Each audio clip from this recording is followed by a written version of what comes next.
మనం ఈరోజు కార్తీక దీపం 737వ ఎపిసోడ్ రివ్యూ చూద్దాం. సూరజ్ భాగోతాన్ని మొత్తం బయట పెట్టేసిన జ్యోత్స్న తర్వాత ఫ్యామిలీ అంతా ఎలా రియాక్ట్ అయ్యారు అనేది ఈ రోజు ఎపిసోడ్లో చూసేద్దాం. నిన్ను చూడాలనిపించింది బంగారం. మర్యాదగా బయటికి పోతావా అరిచి అల్లరి చేయమంటావా? చాలా రొటీన్ డైలాగ్ చెప్పావు బంగారం. అర్ధరాత్రి ఆడపిల్ల రూమ్ లోకి రావడం ఎంత పెద్ద క్రైమో నీకు తెలుసా? తెలియదు బంగారం, ఎందుకంటే ఇలా చేయడం ఇదే ఫస్ట్ టైం. ఇంతకు ముందు ఎవరి గదిలోకి ఇలా రాలేదు. రాకపోయినా కామన్ సెన్స్ అనేది ఒకటి ఉంటుంది కదా, అది నీకు అర్థం కావాలి కదా. ప్రేమకి కామన్ సెన్స్ ఉండదు బంగారం. ప్రేమకు ఉండకపోయినా నీకుండాలి కదా. నేనే ప్రేమ అయినప్పుడు నాకెందుకుంటుంది? నేనిప్పుడే మా తాతని మా డాడీని పిలుస్తాను. పిలు. వాళ్ళు నిన్ను కొడతారా? ఎందుకు కొడతారు? నువ్వే రమ్మన్నావని చెప్తాను. నమ్ముతారనుకున్నావా? మనుషులెప్పుడు ఫస్ట్ వాళ్ళ సేఫ్టీయే చూసుకుంటారు బంగారం. నేను ఏ సేఫ్టీ ప్రికాషన్స్ తీసుకోకుండా నీ బెడ్రూమ్ లోకి వచ్చానంటావా? ఏంటా సేఫ్టీ ప్రికాషన్స్? నువ్వు అడిగినప్పుడు నేనెందుకు చెప్పాలి? ముందు నువ్వు అసలు ఎందుకు వచ్చావో చెప్పరా. ఇంతసేపటికి ఒక మంచి ప్రశ్న అడిగావు బంగారం. చెప్పరా. నీకోసమే. ఎందుకురా? నువ్వున్నావో లేదో చూద్దామని. లేకుండా ఎక్కడికి పోతాన్రా? ఎవరో నిన్నెత్తుకుపోయినట్టు కలొచ్చింది. నన్నెందుకు ఎత్తుకుపోతారు? బంగారానికి రోజు రోజు డిమాండ్ పెరిగిపోతూ ఉంది కదా, ఎత్తుకుపోవడానికి ఎవరైనా రావచ్చు. నువ్వు కాపలా కాయడానికి వచ్చావా? అవును బంగారం, నేనే నీకిప్పుడు సెక్యూరిటీ. ఏటీఎంల దగ్గర, బ్యాంకుల దగ్గర, నగల షాపుల దగ్గర ఎలా అయితే సెక్యూరిటీ అవసరమో నీకు అలాగే సెక్యూరిటీ అవసరం బంగారం. నా దగ్గర లైసెన్స్డ్ రివాల్వర్ ఉంది, తెలుసా నీకు? షూట్ చేస్తావా బంగారం? నువ్వు గాని బయటికి పోకపోతే నేను అదే పని చేస్తాను. చెయ్యి బంగారం. నీ చేతుల్లో ప్రాణం పోవడం కూడా నా అదృష్టమే. పోతావా లేదా? షూట్ చెయ్యి బంగారం. పోతావా లేదా? షూట్ చెయ్యి బంగారం. నిన్నిలా కాదురా. పోతావా లేదా? పోతావా లేదా? నిన్ను చంపుతావా ఏంటి? ఈ అరుపులేంటి? వస్తువులు తీసి కొట్టడం ఏంటి? నువ్వెప్పుడొచ్చావు గ్రాని? అర్ధరాత్రి ఈ హంగామా ఏంటో చెప్పు. ఆ సూరజ్ గడు నా రూమ్ లోకి వచ్చాడు. అంటే వాడు నిన్ను ప్రశాంతంగా నిద్ర కూడా పోనివ్వటం లేదన్నమాట. వాడు కల్లోకి రాలేదు గ్రాని, నిజంగానే వచ్చాడు. ఆ నిజంగానే వస్తే వాడు నాకు కూడా కనిపించాలి కదే. వాడు నా సెక్యూరిటీ కోసం వచ్చాడు గ్రాని. నిన్నెవడెత్తుకుపోతాడని నీకు సెక్యూరిటీగా రావడానికి? కలగన్నది చాలుగాని మంచినీళ్ళు తాగేసి పడుకో. లేదు గ్రాని, వాడు వచ్చాడు. నేనిప్పుడు వాడి సంగతి తేలుస్తాను. నా రూమ్ లోకి ఎందుకు వచ్చావో చెప్పరా. వీడితో నాకెందుకులేని పట్టించుకోకుండా పోతుంటే అది నీకు అడ్వాంటేజ్ గా అయిపోయిందిరా. దీంతో ఎలా ఆడుకున్నా పర్వాలేదు, ఊరికే అరిచి వెళ్ళిపోతుందిలే అనుకుంటున్నావా? నేనేమనుకుంటున్నానో నువ్వు ఊహించావు, ఎందుకంటే నువ్వు ఊహించింది నేను అనుకోను కాబట్టి. బాబు మిస్టర్ సూరజ్, నువ్వేదో మేధావిలా మేనేజ్ చేయడానికి ట్రై చేస్తావు కానీ దొరికిపోతావమ్మా. పట్టుకోవడానికి ట్రై చేస్తావా? ఇప్పుడు పట్టుకోవడం ఏంటి? నువ్వు ఏనాడో రెడ్ హ్యాండెడ్ గా దొరికిపోయావు. నన్ను చూసుకోవడానికి పెళ్లి కొడుకొస్తే తమరెందుకమ్మా మధ్యలో దొరి నా గురించి చెప్పడం? అది నీ మీద నాకున్న అభిమానం. ఇది నా తలరాత అని నా పేరు రాసుకున్నావు కదరా. ఇప్పుడు అదే చెప్తాను, నువ్వే నా భవిష్యత్తు. నాలాంటి ఆడపిల్ల కరెంటు తీగ కంటే ప్రమాదరా. నువ్వు పట్టుకుని ఊగుతాను అంటే నీ అంత మూర్ఖుడు ఎవ్వడు ఉండడు. నేను రిస్క్ తీసుకుంటాను. చచ్చిపోతావరా. మనసిచ్చిన మనిషి కోసం చచ్చిపోవడంలో కూడా ఆనందం ఉంది. ఇప్పుడు నేనొచ్చింది నీ ఆనందం ఎందులో ఉందో తెలుసుకోవడానికి కాదు. నువ్వు అసలు నా రూమ్ లోకి ఎందుకు వచ్చావు? అది నీ కల. నేను నిన్ను చూశాను. అది నీ భ్రమ. నీతో మాట్లాడాను. అది ఊహ. నువ్వు ఇదే డ్రెస్ లో ఉన్నావురా. డ్రెస్ కూడా ఎలా ఊహించుకుంటాను? అంతగా నన్ను మనసులో పెట్టుకున్నావేమో. ఇంకొక నిమిషం అక్కడే ఉండుంటే నేను తీసిన వస్తువు నీ తల మీద పగిలేదు. ప్రేమలో దెబ్బలు కూడా తీపి జ్ఞాపకాలే బంగారం. నా రూమ్ కొచ్చావని ఒప్పుకుంటే వచ్చినట్ట, నువ్వు ఒప్పుకోకపోయినా వచ్చినట్టే. మరి అలాంటప్పుడు ఒప్పుకోవడం ఎందుకు? నువ్వు ఒప్పుకుంటే నేనేం చేస్తానో నీకు తెలుసు. మనం ఇలాగే గొడవలు పడదామా, లేదా ఒకళ్ళనొకరు అర్థం చేసుకుని ముందుకు పోదామా? ఓకేరా, నీ మాట నాకు నచ్చింది. మనిద్దరం ఒక ఒప్పందానికి వద్దాం. ఏంటది? ఇప్పటి వరకు మనిద్దరి మధ్య ఏం జరిగిందో మనిద్దరం మర్చిపోదాం. మర్చిపోయి నీ పని నువ్వు చేసుకో, నా పని నేను చేసుకుంటాను. ఎవరిని ఎవరు డిస్టర్బ్ చేసుకోవద్దు. ఇంకా ఏంట్రా, ఇలా తెల్లవార్లు చెప్పుకుంటూ కూర్చోమంటావా ఏంటి? నాకొక లైఫ్ ఉంది, నాకు కొన్ని డ్రీమ్స్ ఉన్నాయి. ఎవరో గొట్టంగాడొచ్చి వాటిని డిస్టర్బ్ చేస్తానంటే నేను సరేలే అని సరిపెట్టుకుంటానా? ఏం చెప్పాలనుకుంటున్నావు బంగారం? ఇదిగో ఇలా పిలవడం మానేయాలి, నన్ను చూడ్డం మానేయాలి, నా పేరు రాయడం మానేయాలి, నన్ను ఇంప్రెస్ చేయడానికి ట్రై చేయడం మానేయాలి. నేను నిన్ను ప్రేమించాలి అనే నీ దిక్కుమాలిన యాటిట్యూడ్ ఉంది చూడు, దాన్ని కంప్లీట్ గా కంట్రోల్లో పెట్టాలి. జోస్నా జోస్నా, మీ తాత గదిలో లైట్ వెలిగింది. బయటకు వచ్చారంటే నువ్వు ఇక్కడికి వచ్చిన సంగతి తెలిసిపోతుంది. వెళ్దాం పదా. సూరజ్, నీకు టైం దగ్గర పడింది, గుర్తు పెట్టుకో. ఇంకా ఈ ఇంట్లో ఎన్నో రోజులు ఉండవు. Thank you. చూసావా గ్రాని, నేను వార్నింగ్ ఇస్తుంటే వీడు థ్యాంక్ యూ చెప్తున్నాడు. అంటే నేనేం చేయలేననే కదా? అయ్యో, వీడి సంగతి తర్వాత చూసుకుందాం, పోదాం పదవే. మీ తాత బయటకు వచ్చాడంటే మనం ఇరుక్కుపోతాం. మనం ఇలా భయపడుతున్నాం కాబట్టి వీడు మనతో ఆడుకుంటున్నాడు. నేనింక భయపడను గ్రాని, ఏం చెయ్యాలో నాకు అర్థమైంది. రేయ్ సూరజ్, హాయిగా పడుకోరా. రేపు నేనే వచ్చి నీకు గుడ్ మార్నింగ్ చెప్తాను. వెయిట్ చేస్తాను. నీకంత టైం ఇవ్వను. పద గ్రాని. పదవే, పద పద పద. ఇప్పటి వరకు మేము పెట్టిన వీడియో మీకు నచ్చితే తప్పకుండా లైక్ చేయండి. అలా లైక్ చేయడం వల్ల మన వీడియోకి రీచ్ ఎక్కువ ఉంటుంది. దానివల్ల మేము ఇంకా వీడియోలు మళ్ళీ చేయగలం.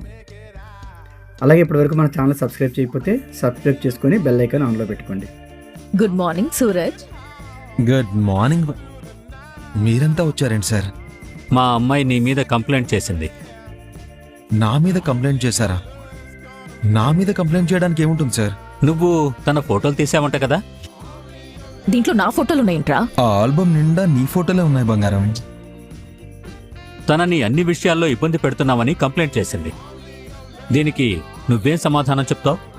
నేనేమన్నా తప్పు చేస్తేనే కదా సార్ సమాధానం చెప్పడానికి. నువ్వు చేసిన తప్పేంటో వీళ్ళకి చూపించడానికే నేను తీసుకొచ్చాను. బాబా, నువ్వు నాతో రా. ఎక్కడికి? నువ్వు చెప్తే అందరూ నమ్ముతారు కదా. ఈ సూరజ్ ఎలాంటి వాడో నీకు చూపిస్తా. నువ్వే అందరికీ చెప్పు. ఎందుకంటే అందరం లోపలికెళ్ళి ఇల్లు సోదా చేస్తే బాగోదు కదా. రా బావా. సూరజ్, నువ్వు రా. రా. ఎక్కడ పెట్టావరా? దాన్నుంచావా, కాల్చి బూడిద చేసావా? ఇదిగో ఇక్కడుంది చూడు బావా. నేను చెప్పింది నిజమని అర్థమైంది కదా. పద బాబా. ఈ సూరజ్ గాడు ఎలాంటి వాడో తాతకు నువ్వే చెప్పాలి. చూపించు బాబా. ఎరా, జ్యోత్స్న చెప్పింది నిజమేనా? నిజమే మావయ్య, ఫొటోస్ ఉన్నాయి. ఉన్నాయి కాదు, చూపించు బాబా. చూడండి, సూరజ్ తీసిన ఫోటోలు. బ్రష్ చేస్తున్నప్పుడు, గార్డెన్ లో వాకింగ్ చేస్తున్నప్పుడు, ఉయ్యాల్లో కూర్చున్నప్పుడు, ఇది భోజనం చేస్తున్నప్పుడు. ఇలా రకరకాలుగా ఫోటోలు తీసి వీడు తన దగ్గర పెట్టుకున్నాడు. ఒక అమ్మాయి ఫోటోలు చాటుగా తీశాడంటే ఇలాంటి వాడిని ఏమనాలి? వీడి క్యారెక్టర్ ఎలాంటిదో మీకు ఇప్పటికైనా అర్థమైందా? సూరజ్, సార్, ఏమిటి నీ సమాధానం? ఇంకా సమాధానం ఏంటని అడుగుతావేంటి తాత? మామూలుగా అయితే ఇలాంటి వాడిని పోలీసులకు అప్పగించాలి, కానీ అలా చేయడం నాకు ఇష్టం లేదు. మీరే సరైన బుద్ధి చెప్పి పంపించేయండి. సూరజ్, మాట్లాడవేంటి? నా కూతురు ఫోటో తీయాల్సిన అవసరం నీకేంటి? ఇదంతా మనమిచ్చిన లోకువే. మంచోడు మంచోడు అని ఇంట్లో కూర్చోబెట్టి భోజనం పెట్టారు. ఇప్పుడేమో మనింటికే ఎసరు పెడుతున్నాడు. ఏం మాట్లాడకుండా అలా చూస్తున్నావేంటి సూరజ్? ఏదో ఒక సమాధానం చెప్పు. ఏం చెప్తాడు దొరికిపోయిన తర్వాత? దొరికిపోవడం ఏంటండి? ఫోటోగ్రఫీ నా హాబీ, అందుకే ఫోటోలు తీశాను. నా పర్మిషన్ లేకుండా నువ్వెవడివిరా నా ఫోటోలు తీయడానికి? మీ పర్మిషన్ లేకపోవడం ఏంటి? మీకు ఈ ఫోటోలు ముందే చూపించాను కదా.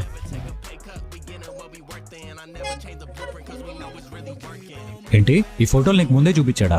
నువ్వు నాకెప్పుడు చూపించావు? నేనే చూశాను. ఎప్పుడు చూశారు? ఎప్పుడంటే 2 days అవుతుంది. అదేనండి, ఎలా చూశారు? నువ్వు చూస్తుండగా నేను చూశాను. వివరంగా చెప్పకపోతే ఎలా తెలుస్తుంది జ్యోత్స్న గారు? మొన్న రాత్రి మీరు అవుట్ హౌస్కి వచ్చారు.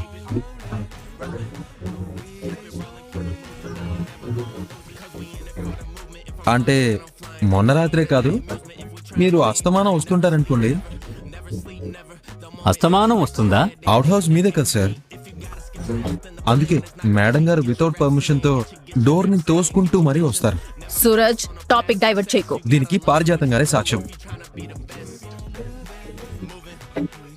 చెప్పండి పారిజాతం గారు, జ్యోత్స్న గారు అవుట్ హౌస్ లోకి వస్తారా లేదా? నేను కాదు అన్నానంటే ఏ ఆధారం చూపి నమ్మిస్తాడు? అడిగేది మిమ్మల్నే. వస్తోంది.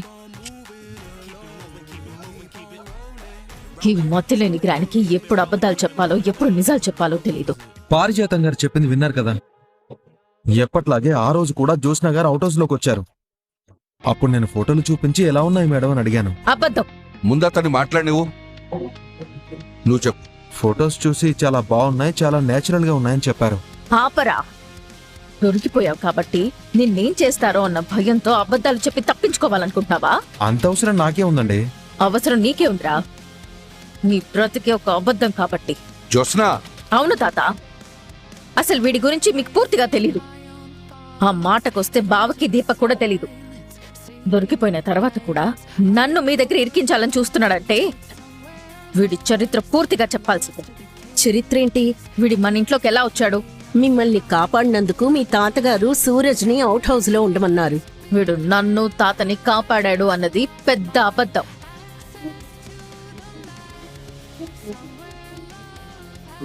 మమ్మల్ని కాపాడే ప్రయత్నంలో కాలికి దెబ్బ తగిలించుకోవడం కూడా అబద్ధమే. ఆ రౌడీలు నిజంగానే నీ కాలు విరగొట్టారు కదా? అదంతా డ్రామానే.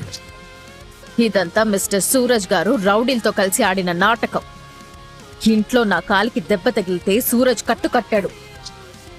సూరజ్ ఎంత మంచివాడు అని మీరందరూ అనుకున్నారు. అసలు నిజమేంటంటే అసలు నాకు ఆ దెబ్బ తగలడానికి కారణమే ఈ సూరజ్. కావాలంటే గ్రానీని అడగండి. మెట్లకి అటు ఉన్న కుండీని ఇటు జరిపించాడు. ఏం గ్రాని, అవునా కాదా? అవును, వీడే జరిపించాడు. డిన్నర్ టైంలో సూరజ్ మీద నేను పప్పు పోసానని మమ్మీ నన్ను తిట్టింది. సారీ చెప్పమనిది.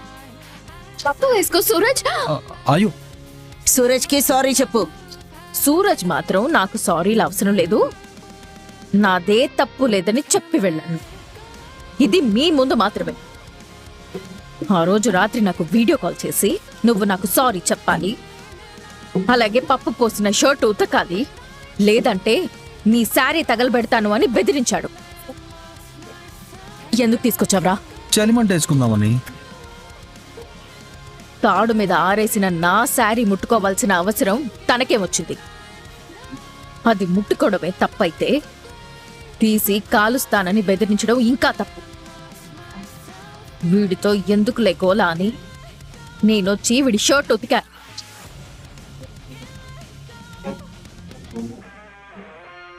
ఏం గ్రాని, ఇది నిజమా కాదా? నిజమే. ఇలా 1, 2 కాదు, చెప్పుకుంటూ పోతే చాలా ఉన్నాయి. నోటికొచ్చినట్టు మాట్లాడతాడు, సెటర్లు వేస్తాడు. మీ తాత పేరు చెప్పకపోతే నీకు గుర్తింపే లేదు అంటాడు. అవును, మా తాత గ్రేట్ పర్సన్ కాబట్టి నేను చెప్పుకుంటాను. అది నాకు గొప్పే. దాన్ని తప్పంటే నేనేం చేయాలి? పార్టీ రోజున నాకు ఒక ఫ్లవర్ ఇచ్చాడు, దాన్ని నేను కింద పడేసి తొక్కాను. అప్పుడే అర్థమైంది వీడు నాకు సైట్ కొడుతున్నాడు అని. మనలాంటి వాళ్ల మధ్య ఉండే అర్హత లేని మనిషి తాత ఈ సూరజ్. వీడికి ఎలా బుద్ధి చెప్తారో చెప్పండి. ఎందుకు మేడం నా మీద ఎన్ని నిందలు వేశారు? అన్నింటికీ నా దగ్గర వివరణలున్నాయి. అబద్ధాలే కదరా నీ వివరాలు. అబద్ధం చెప్పాల్సిన అవసరం నాకేంటి జ్యోత్స్న గారు? అన్నీ కాదురా, కళ్ళ ముందు సాక్ష్యం ఉంది. ఈ ఒక్క ఆల్బమ్ చాలు నువ్వెలాంటి వాడువో చెప్పడానికి. చూడండి మేడం, ఇది నా హాబీ. మీ పర్మిషన్తోనే ఫోటోలు తీశాను. ఆ రోజు స్టాల్ ముందు ఫ్లెక్సీలో మీ ఫోటోలు పెట్టాలన్నప్పుడు కూడా మీ పర్మిషనే తీసుకున్నాను. నువ్వు 100 చెప్పు, నేను వినను. నీకు ఫోటోగ్రఫీ హాబీ అయితే ఊర్లో అందరి ఫోటోలు తీయాలి కదా, నా ఫోటోలు మాత్రమే ఎందుకు తీసా? 1 మినిట్ సార్. అవి చూశారుగా, ఇవి కూడా చూడండి. ఇదేంటి? మీ తాత ఫోటో. మీ నాన్న ఫోటో కూడా ఉంది. కార్తీక్ దీప ఫోటోలు కూడా తీశాడు. సుమిత్ర ఫోటో కూడా ఉంది. ఆ తర్వాత చెట్లు పక్షుల ఫోటోలు కూడా ఉంటాయి, అవి కూడా చూడండి. ఉన్నాయి. అందరికీ తీసినట్టే జోష్నా గారికి కూడా తీశాను. ఎందుకు తీసావు? మీ ఫ్యామిలీ అంటే నాకు ఇష్టం సార్. ఈ ఫ్యామిలీలో అందరి ఫోటోలు తీయాలనుకున్నాను. నేను ఏదో ఒక రోజు ఇంట్లో నుంచి వెళ్ళిపోతాను కదా, ఆ రోజు మీకు ఈ ఆల్బమ్ ఇచ్చి వెళ్ళిపోవాలి అనుకున్నాను. మరి దీంట్లో నా ఫోటో లేదేంటి బాబు? మీకు నచ్చని గెటప్ లో మీ ఫోటోలు తీస్తే బాగోదు కదా అని తీయలేదు. నువ్వు నీకు నచ్చిందే చేస్తావు కదా. మీకు నచ్చంది చేయకూడదు అనేది కూడా నాకు నచ్చిన విషయమేనండి. నేను ఏ తప్పుడు ఉద్దేశంతో జోష్నా గారితో ప్రవర్తించలేదు సార్. ఒకవేళ అదే నిజమై ఉంటే మీరు చూస్తారన్న భయంతో ఈ ఆల్బంలోని ఫోటోలు మాయం చేసేవాని కదా. దీపా గారి బ్రాంచ్ లో ఫుడ్ కల్తీ జరిగింది. అది జరగడానికి కారణం జోష్నా గారు. దాన్ని బయట పెట్టిందే నేను. జోస్నా రెస్టారెంట్ లో ఫుడ్ బాలేదని సోషల్ మీడియాలో ప్రచారం చేయమన్నది ఎవరు? జోస్నా మేడం. అప్పటి నుంచి జోష్నా గారికి నా మీద కోపం ఉంది. ఆ తర్వాత నువ్వు చాలా చేశావ్రా. స్కూటీ మీద ఎక్కించుకుని నన్ను కింద పడేయడానికి స్కూటీ గోతుల్లో నడిపావు. మీ దగ్గర వాటర్ బాటిల్ కి డబ్బులు పెట్టుకుని కూడా నా చేత వాటర్ బాటిల్ కొనిపించారు. ఎందుకు? స్కూటీని పంచర్ చేయడానికి. పంచర్ అయిన స్కూటీ మీద కూర్చుని నన్ను కిలోమీటర్ వరకు తోయించారు. నువ్వు మాత్రం ఆఫీస్లో లెటర్స్ మారుస్తూ నన్ను చీట్ చేయలేదా? మా తాత ముందు నేను ఫూల్ అయ్యాను. ఇలా చెప్పుకుంటూ పోవాలంటే చాలా ఉన్నాయండి. చూడండి సార్, నేను ఏ తప్పు చేయలేదు.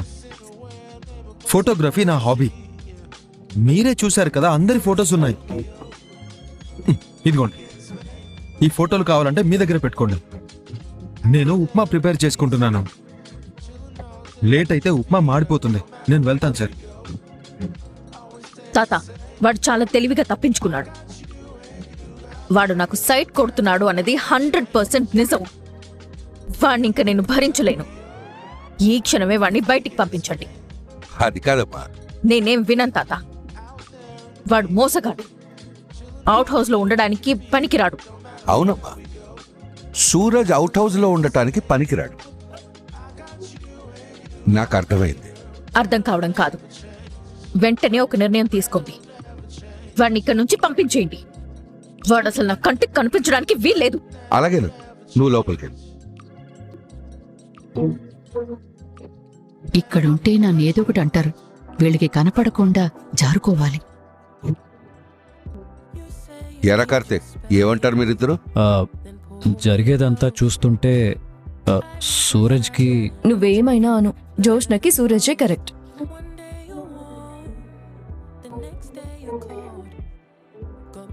అబ్బా, దీపేంటి ఇలా నోరు జారింది. ఇప్పుడు తాత ఏమంటాడో ఏంటో. ఇక్కడతో ఈరోజు ఎపిసోడ్ ముగుస్తుంది. మన ఛానల్ ఇప్పటివరకు సబ్స్క్రైబ్ చేయకపోతే సబ్స్క్రైబ్ చేసుకొని బెల్ ఐకాన్ ఆన్లో పెట్టుకోండి. అప్పుడే మేము వీడియో పెట్టిన వెంటనే మీకు నోటిఫికేషన్ వస్తుంది.